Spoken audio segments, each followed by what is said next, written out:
हर हर महादेव भक्तों, स्वागत है आपका शिव ज्ञान धारा पर, जहां हम रोज सुबह 9 बजे आपको सुनाते हैं शिव पुराण की दिव्य और अद्भुत कथाएं। आज हम लेकर आए हैं शिव पुराण का अत्यंत पावन अध्याय, शिव पुराण का परिचय और उसकी महिमा। कहते हैं जिस घर में शिव पुराण का पाठ होता है उस घर की विपत्तियां समाप्त हो जाती हैं और वहां शिव कृपा सदैव बनी रहती है। तो आइए भक्तों, आज जानें आखिर शिव पुराण को वेदों के समान क्यों माना गया है और यह जीवों का कल्याण कैसे करता है। ठे शांति। सूत जी ऋषियों से कहते हैं कि आपने बहुत पवित्र प्रश्न पूछा है, क्योंकि शिव पुराण सिर्फ एक धार्मिक पुस्तक नहीं बल्कि तीनों लोकों का कल्याण करने वाला दिव्य ज्ञान है।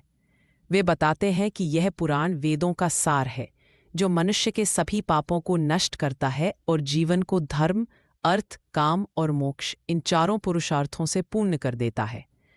इस पुराण में भगवान शिव की महिमा, उनका यश, उनकी लीलाएं, शिव पूजन की विधि, संसार की उत्पत्ति और अंत का रहस्य सब विस्तार से बताया गया है।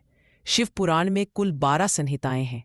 हर संहिता में हजारों श्लोक हैं, जैसे विशेश्वर संहिता, रुद्र संहिता, विनायक संहिता, उमा संहिता, कैलाश संहिता आदि।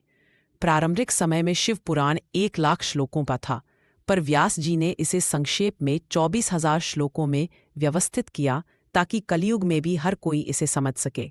सूत जी कहते हैं, जो मनुष्य शिव पुराण को श्रद्धा से पढ़ता या सुनता है वह जन्म जन्मांतर के पापों से मुक्त होता है और अंत में शिवधाम प्राप्त करता है।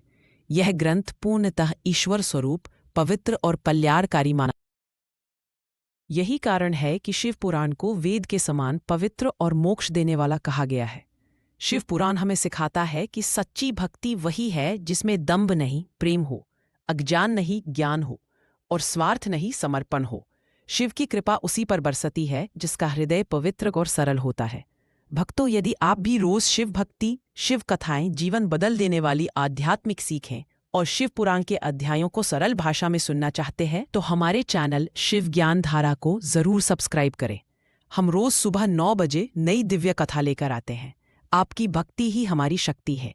हर हर महादेव। जब धरती पर अधर्म बढ़ता है, जब मनुष्य का मन पाप और भ्रम की धुंध में फंस जाता है, तब किसी न किसी रूप में महादेव स्वयं मार्ग दिखाते हैं। आज की कथा भी ऐसी ही है, एक ऐसी पवित्र वाणी जो सीधे भगवान शिव के चरणों से निकली है और जिसे सुनकर मनुष्य के पाप तो नष्ट होते ही है, लेकिन जीवन का अंधकार भी मिट जाता है। तो आइए देवर संहिता के पहले अध्याय की इस अमूल्य कथा में प्रवेश करते हैं, जहां ऋषि मुनि स्वयं उपाय पूछते हैं कि कलयुग के पापों से